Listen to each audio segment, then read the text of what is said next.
بسم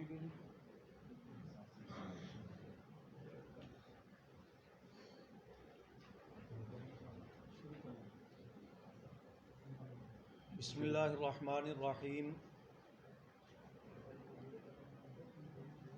جیسا کہ آپ حضرات کے علم میں ہے کہ 2 دن قبل اسلام آباد میں محرم الحرام کے مقدس مہینے کے آغاز کے فوراً بعد ہی آصف رضا علوی نامی شخص جس نے یہاں پر مجلس پڑھی اور اس میں خلیفہ بلا فصل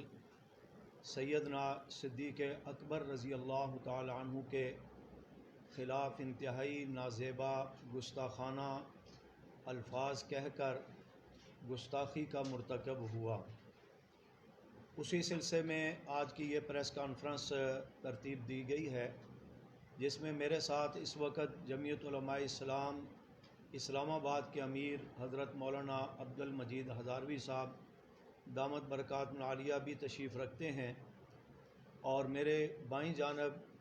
مرکزی جمعیت اہل حدیث کے اسلام آباد کے امیر حضرت مولانا حافظ مقصود احمد صاحب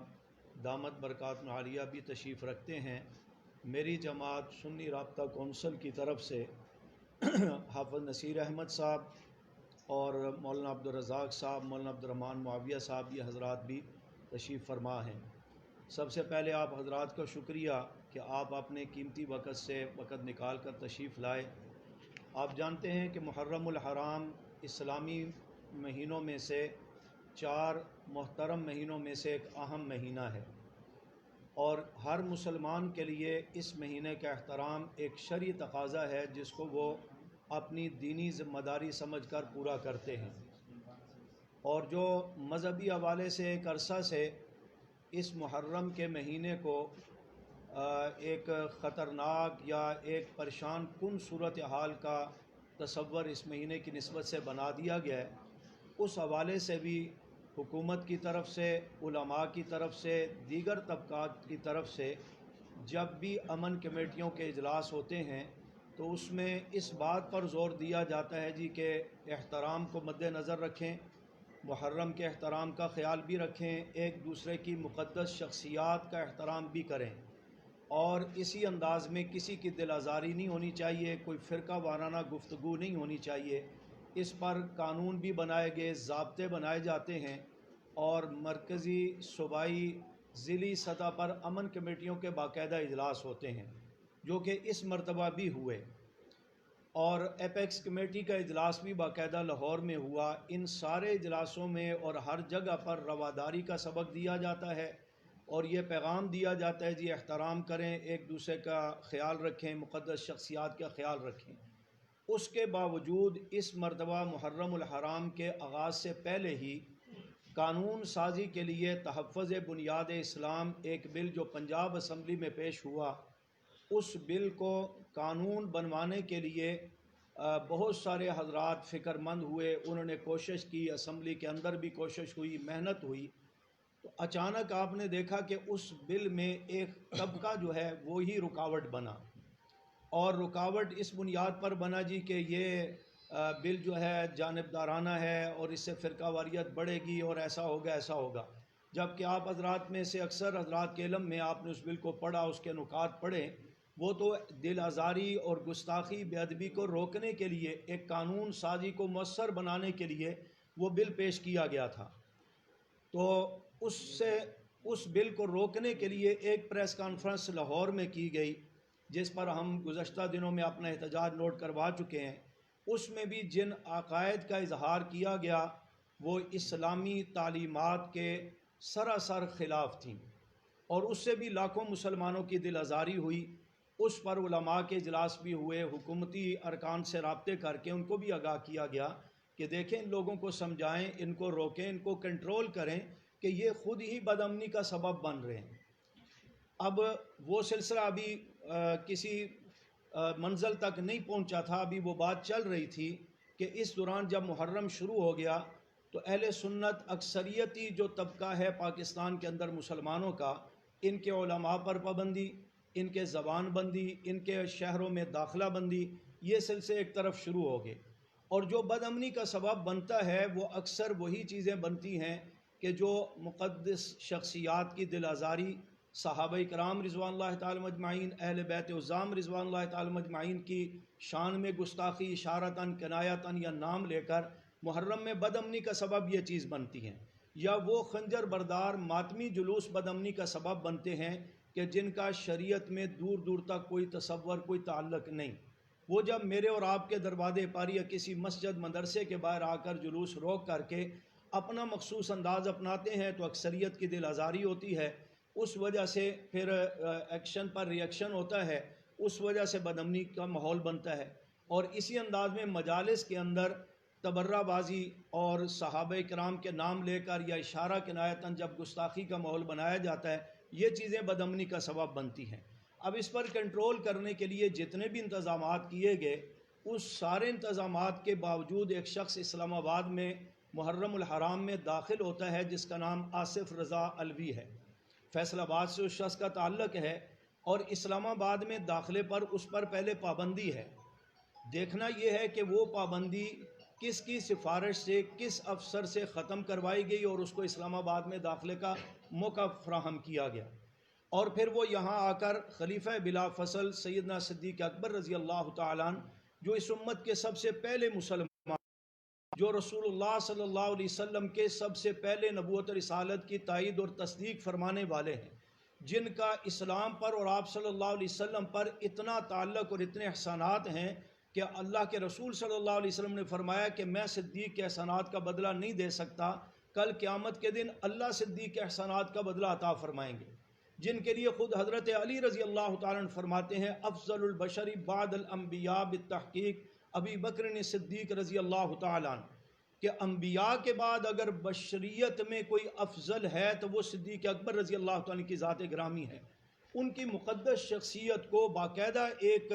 جملہ بازی بنا کر کے اس عظیم ہستی کو نشانہ بنایا، اور معاذ اللہ کافر تک کا لفظ، فاجر تک کا لفظ ان کے لیے کہا گیا۔ ہم یہ سوچنے پر مجبور ہیں اور ہمارا یہ سوال بھی ہے کہ ایک شخص جس کے اوپر 295 سی سمیت، یہ میرے پاس ہے فیصل آباد کے ڈی سی صاحب کی طرف سے جو فہرست جاری ہوئی ہے، اس میں 295 سی یعنی کہ ناموس رسالت کی توہین سمیت اس پر 10 FIRوں کا تذکرہ اس رپورٹ میں ہے، اور 4 شیڈول کی خلاف ورزی کی 4 FIRیں اس پر موجود ہیں۔ اسی انداز میں محرم شروع ہونے کے بعد خانے وال میں، گجرانوالا میں، بکھر میں، اسی انداز میں یہ لیا میں اس پر FIRیں ان چند دنوں میں ہو چکی ہیں بے ادبی گستاخی پر۔ ان ساری باتوں کے باوجود وہ شخص پابندی کے باوجود اسلام آباد میں آتا ہے اور یہاں آ کر کے وہ مجلس پڑھ کر کے دل آزاری کر رہا ہے۔ نہ متعلقہ SHO اس کا نوٹس لے رہے ہیں، نہ اسلام آباد انتظامیہ اس کا نوٹس لے رہی ہے، اور نہ وفاقی حکومت، نہ صوبائی حکومت۔ اور پھر اس کو باقاعدہ اس پر جو پابندی تھی ایک افسر کو کہہ کر اس سے پابندی ہٹوا کر اس کو تحریری اجازت نامہ فراہم کیا جا رہا ہے کہ آپ جائیں اور جا کر کفر بکیں اسلام آباد میں، مسلمانوں کی دل آزاری کریں تاکہ یہ ملک شام اور لبنان کی صورت اختیار کرے۔ تو یہ بات ہے کہ یہ کس کے کہنے پر ہو رہا ہے؟ اور پھر ایسا شخص جس کے اوپر درجنوں FIRیں ہیں اور وہ گورنر پنجاب سے بھی ملاقات کر رہا ہے، وہ زلفی بخاری کے ساتھ بھی بیٹھا ہوا ہے، وہ وزیر مذہبی امور کے ساتھ بھی بیٹھا ہوا ہے، اعلیٰ افسران سے ملاقاتیں بھی کر رہا ہے اور مسلمانوں کی سر عام دل آزاری کر رہا ہے۔ اس بات پر ہم اس رویے پر اور اس کی گستاخی کے خلاف ہم ایک تو شدید مذمت بھی کرتے ہیں اس واقعے کی،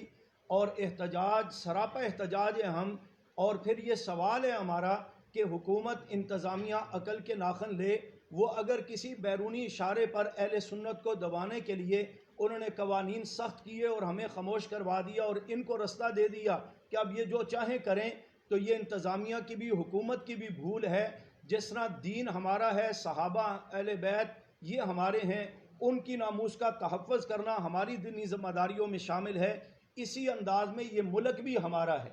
اس پاکستان کے امن کا لحاظ رکھنا، محرم کے احترام کا لحاظ رکھنا، یہ بھی ہماری دینی اور مذہبی ذمہ داریوں میں شامل ہے۔ ہم ایسی کوئی سازش کامیاب نہیں ہونے دیں گے جو ملک کو بدامنی کی طرف دھکیل دے، انتشار کا سبب بن جائے. لیکن اس کا یہ مطلب بھی نہیں کہ کوئی ان چیزوں کا یعنی کہ ان چیزوں کا فائدہ لے کر کے یا ہمارے صبر کا فائدہ اٹھا کر کے وہ آپ صلی اللہ علیہ وسلم، صحابہ کرام، اہل بیت الزام کی شان میں گستاخیاں کرتا رہے، بدامنیاں پھیلاتا رہے، گالیاں نکالتا رہے، بکواس کرتا رہے، تو ہم اہل سنت خاموش رہیں گے؟ یہ بھی کوئی توقع نہ رکھیں. ہم احتجاج کا حق بھی پورا رکھتے ہیں اور ایسی زبانوں کو اللہ کے فضل سے قانون کے حوالے کر کے سزا دلوانا اور کٹوانا بھی اللہ کے فضل سے اچھی طرح جانتے ہیں. اس لیے ہمارا یہ پرزور احتجاج ہے کہ حکومت انتظامیہ نوٹس لے کر اس بدبخت کو فوراً گرفتار کرے، قانون کے دائرے میں لا کر اس کو کیفر کردار تک پہنچائے. اس میں تمام اہل سنت، چاہے وہ ان کا تعلق اہل حدیث مسلک سے ہے، دیوبند مسلک سے ہے، بریلوی مسلک سے ہیں، سب کی دل آزاری ہوئی ہے اور سب اس پر پریشان بھی ہیں، ان حالات سے نالاں بھی ہیں. حکومت اور انتظامیہ کے رویے پر سب سراپا احتجاج ہیں. آپ کیا سمجھتے ہیں کہ ہم یہ نہیں کر سکتے کہ اگر کل تک انتظامیہ اس بدبخت کو گرفتار نہیں کرتی جو کہ ان کے علم میں ہے، یہ جدید دور ہے، تمہیں یہ تو پتہ لگ جاتا ہے کہ ایک مولوی صاحب کو گرفتار کرنا ہے، وہ کس کمرے میں، کس مسجد، کس مدرسے میں بیٹھے ہیں، 4 شیڈول والے کہاں بیٹھے ہیں. تمہیں یہ نہیں پتہ لگتا کہ صحابہ اہل بیت کی گستاخی کرنے والا کس شہر میں ہے،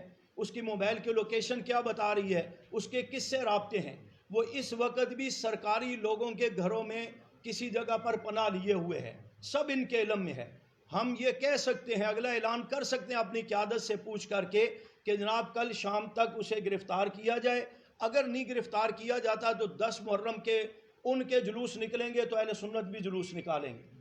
ہم اپنے جلوس نکال کر احتجاج کر کے ہم اپنا مطالبہ منظور کروا سکتے ہیں. اللہ کے فضل سے اللہ نے یہ ہمت طاقت دے رکھی ہے اور اس سے پہلے کے واقعات بھی ہیں، لیکن اس سے بدامنی پھیلنے کا خطرہ ہے. اس وجہ سے ہم مطالبہ اس پریس کانفرنس کے ذریعے کر رہے ہیں. اوپر سے بعض انتظامیہ کے افسران ہمارے اوپر یہ بھی دباؤ ڈال رہے ہیں کہ جناب آپ پریس کانفرنس نہ کریں. ہم نے کہا جو منتظم ہے، جس نے یہ پروگرام کروایا ترلائی کے اس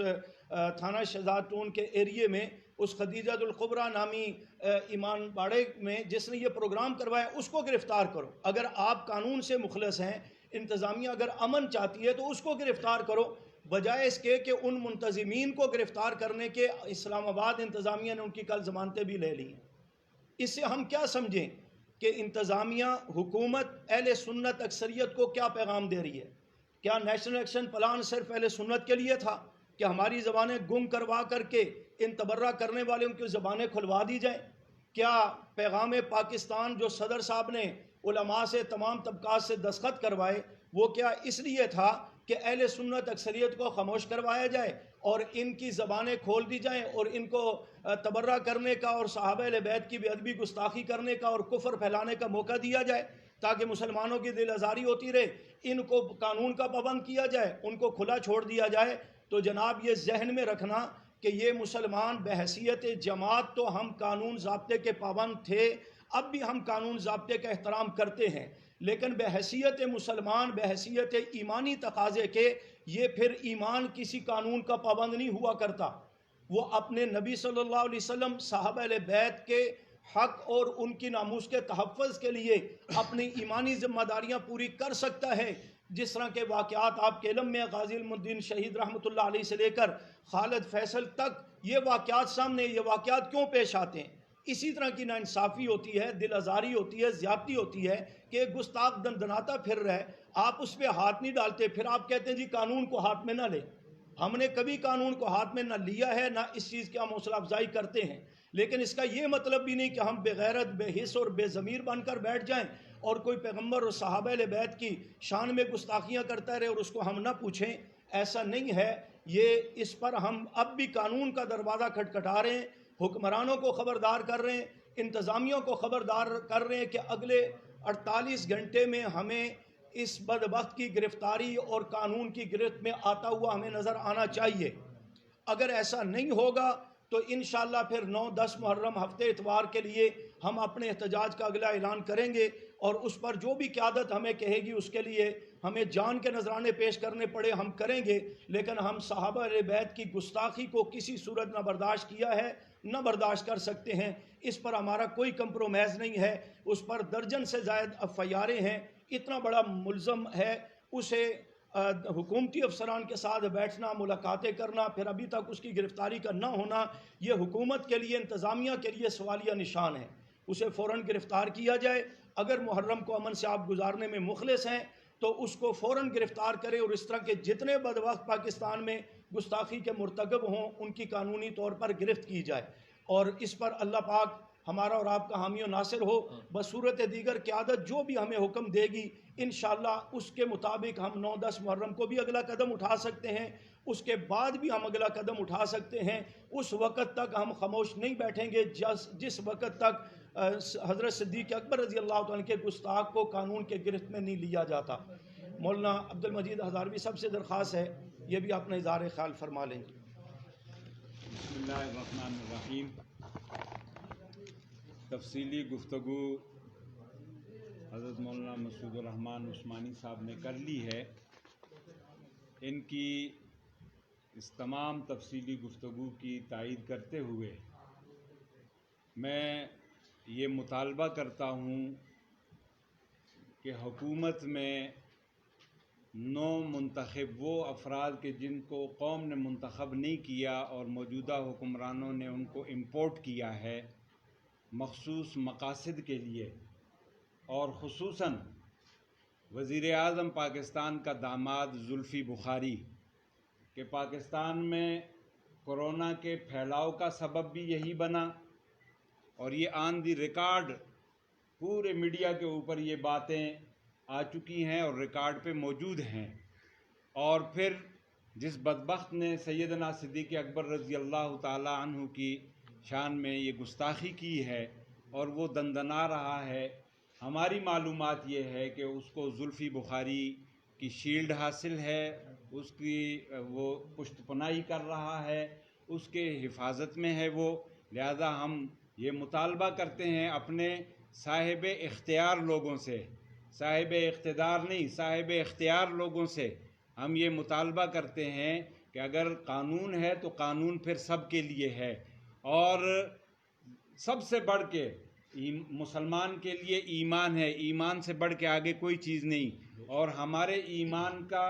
بنیادی جز حضرات صحابہ کرام, ازواج مطہرات اور اہل بیت, ان کی عظمت اور ان کی عصمت اور ان کی عفت, یہ ہمارے ایمان کا بنیادی جز ہے. لہذا ہم صاحب اختیار سے یہ مطالبہ کرتے ہیں کہ وہ ان چیزوں کا نوٹس لے, اور وہ لوگ کہ جو غیر منتخب لوگ ہیں اور ان کو اس وقت قوم پہ مسلط کیا ہے اور وہ مخصوص مفادات کے لیے اس وقت کام کر رہے ہیں, اور اس میں سے خصوصاً زلفی بخاری کہ اس کو فی الفور جو ہے وہ معطل کیا جائے اور اس سے باقاعدہ اس چیز کی پوچھ گچھ کی جائے. اور یہ جو اس وقت ایک ٹرینڈ چلا دیا گیا ہے صحابہ کرام رضوان اللہ تعالی علیہم اجمعین اور خصوصاً حضرات خلفائے راشدین سیدنا صدیق اکبر, سیدنا عمر فاروق اور سیدنا عثمان غنی اور ام المومنین سیدہ عائشہ اور سیدہ حفصہ, ان کے بارے میں, امہات المومنین کے بارے میں جو اس وقت سوشل میڈیا کے اوپر جو توہین آمیز خاکے جو ہے اور بیانات جو ہیں چل رہے ہیں, ہم یہ مطالبہ کرتے ہیں کہ ان کو فی الفور پابند سلاسل کیا جائے, ان کے خلاف قانونی کارروائی کی جائے. اور ایسا نہ کیا جائے, ہم یہ سمجھتے ہیں کہ بعض قوتیں پاکستان کے اندر وہ یہ چاہتی ہیں کہ پاکستان کو شام, لبنان یا عراق بنا دیا جائے, لیکن ہم چونکہ یہ ملک ہمارا ہے, ہمارے اکابر نے, ہمارے بزرگوں نے, ہمارے اسلاف نے, ہمارے آباء و اجداد نے قربانیاں دے کے اس ملک کو حاصل کیا ہے, اور اس ملک کی حفاظت کرنی اس کو ہم اپنے ایمان کا حصہ سمجھتے ہیں. لیکن ہمیں اس بات پہ مجبور نہ کیا جائے کہ پھر ہم ریئیکشن کے طور پہ ہم بھی میدان میں اتریں اور ہم اعلان کریں. لہذا ہم صاحب اختیار لوگوں سے یہ مطالبہ کرتے ہیں کہ یہ جو اس وقت ایک ماحول بنانے کی کوشش کی جا رہی ہے اس کو بریک لگائی جائے تاکہ پاکستان کا امن جو ہے وہ قائم رہے, اور پاکستان میں وہ لوگ کہ جو یہاں پاکستان کے امن کو تباہ کرنا چاہتے ہیں اور پاکستان کے امن کو برباد کرنا چاہتے ہیں ان کو یہ موقع نہ ملے اور یہ پاکستان کا امن قائم رہے. کیوں یہ ملک رہے گا تو ہماری عزتیں بھی ہوں گی، ہمارا اقتدار بھی ہوگا، ہماری سہولتیں بھی ہوں گی، ہمارے عہدے اور مناصب بھی ہوں گے. اور اگر خدا نہ خواستہ یہ ملک نہ رہا تو نہ ہماری عہدے ہوں گے، نہ ہماری عزتیں ہوں گی، نہ ہمارے مناصب ہوں گے. لہذا ہمارا یہ مطالبہ ہے، اور خصوصاً اسلام آباد انتظامیہ سے ہم یہ مطالبہ کرتے ہیں کمشنر صاحب، ڈی سی صاحب اور اسی طرح آئی جی اور ڈی آئی جی صاحبان سے کہ وہ فی الفور قانون کو حرکت میں دیں. ان سے کوئی پوشیدہ نہیں ہے کہ وہ اس وقت کہاں پہ ہے، ان کے علم میں ہے، سب چیزیں ان کے علم میں ہیں. لہذا اس کو گرفتار کیا جائے تاکہ یہ جو دل آزاری ہوئی ہے اور یہ جو لاکھوں کروڑوں اہل سنت والجماعت جو اس وقت تشویش میں ان میں لاحق ہیں، تاکہ ان کو ذہنی سکون حاصل ہو اور قانون کے تحت اس کے خلاف جو ہے وہ کارروائی کی جائے. اور جیسے کہ مولانا مسعود الرحمان عثمانی صاحب نے اعلان کر دیا ہے کہ ہم 24 گھنٹے کا ٹائم دیتے ہیں، اگر 24 گھنٹے میں اس کو گرفتار نہیں کیا جاتا تو انشاءاللہ اگلا لاہ عمل کا اعلان پھر کیا جائے گا، اور پھر اس کے جو بھی نتائج نکلیں گے اس کی تمام تر ذمہ دار اسلام آباد کی انتظامیہ ہوگی. شکریہ. مرکزی جامعیت اہل حدیث کے حافظ مقصود صاحب 2-4 منٹ آپ سے مخاطب ہوں گے.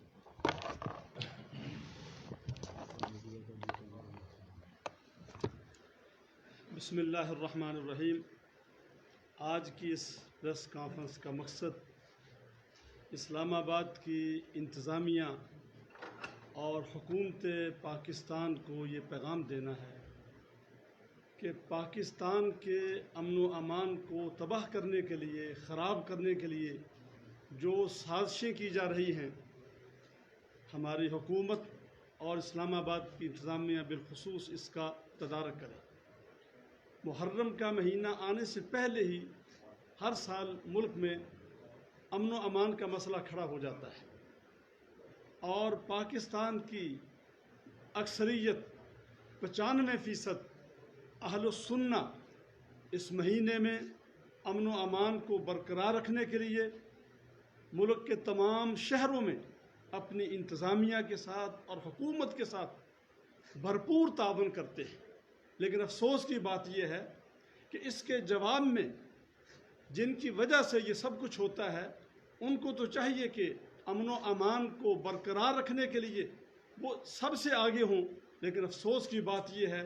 کہ صرف یہیں پر نہیں، بہت سارے شہروں سے ایسی اطلاعات موصول ہوتی ہیں کہ مقدس شخصیات پر کیچڑ اچھالا جاتا ہے. قرآن مجید میں اللہ رب العزت نے غار ثور کا جو ذکر فرمایا کہ 2 تھے، اللہ کے رسول علیہ السلام اور ان کے ساتھ ایک اور شخصیت، وہ کون تھی؟ شیعہ کی تمام کتب میں یہ لکھا ہوا کہ وہ حضرت ابوبکر صدیق رضی اللہ عنہ تھے، اور وہ ریاست مدینہ کے اللہ کے رسول علیہ السلام کے بعد آپ کے پہلے جانشین ہیں، ریاست مدینہ کے بانی ہیں. ایک طرف حکومت ریاست مدینہ کے اس نظام کو لانے کا دعویٰ کر رہی ہے کہ ہم اس پاکستان کو ریاست مدینہ بنائیں، اور دوسری طرف جو ریاست مدینہ کے بانیان ہیں ان پر کیچڑ اچھالا جا رہا ہے، اور پھر اہل السنہ جن کی اکثریت ہے ان کے جذبات سے کھیلنے کی کوشش کی جا رہی ہے. کیا اس طریقے سے ملک کا امن و امان برقرار رہ سکتا ہے؟ یہ نہ ہو کہ آنے والے سالوں میں پھر ایک طرف محرم میں ایک فرقے کے جلوس نکل رہے ہوں، اور دوسری طرف اس کے مقابلے میں تمام شہروں میں اہل السنہ کے جلوس نکل رہے ہوں. پھر آپ خود اندازہ لگائیں کہ اس ملک کی حالت کیا ہوگی. کیا حکومت یہ چاہتی ہے کہ آئندہ آنے والے سالوں میں اہل السنہ فیصلہ کر کے اپنی شخصیات، جو مقدس شخصیات ہیں، ان کے احترام کا تحفظ کرتے ہوئے وہ بھی میدان میں آئیں؟ لہذا اسلام آباد کی انتظامیہ سے ہمارا بھرپور مطالبہ ہے اس گستاخ شخص کو، جو انتہائی نفرت انگیز بیان دینے والا، اور تمام صرف یہ نہیں، لاکھوں یا کروڑوں نہیں، 1 ارب 70 کروڑ مسلمانوں کے جذبات سے کھیلنے والا یہ شخص، اس کو گرفتار کیا جائے. کیا یہ اتنا تگڑا ہے، یہ اتنا بڑا ہے کہ یہ حکومت کے قابو میں نہیں آ سکتا؟ اگر یہ گرفتار نہیں ہوتا تو اس کا صاف مطلب یہ ہوگا کہ انتظامیہ جان بوجھ کر حالات کو خراب کرنا چاہتی ہے، انتظامیہ امن و امان نہیں چاہتی، اور پھر وہ ہم سے کیسے تقاضا کرے گی کہ ہم امن و امان کو قائم رکھنے کے لیے ان کا ساتھ دیں. لہذا اولین فرصت میں اس گستاخ شخص کو جس نے یعنی کروڑوں 1 ارب سے زائد تعداد میں مسلمانوں کے جذبات کو ٹھیس پہنچائی ہے، اس کو اولین فرصت میں گرفتار کیا جائے اور قرار واقعی 295C کی جو دفعہ ہے اس کی روشنی میں اس کو سزا دی جائے، تو پھر اس کے بعد جو اہل سنہ ہیں ان کے جذبات ٹھنڈے ہو سکتے ہیں، وگرنہ ان جذبات کو کوئی بھی ٹھنڈا نہیں کر سکتا۔ اللہ تعالی ہمارے ملک کے امن و امان کو ہمیشہ کے لیے باقی اور برقرار رکھے۔ آپ کچھ فرمانا چاہیں گے تو گرمی بھی ہے۔ مہربانی، شکریہ۔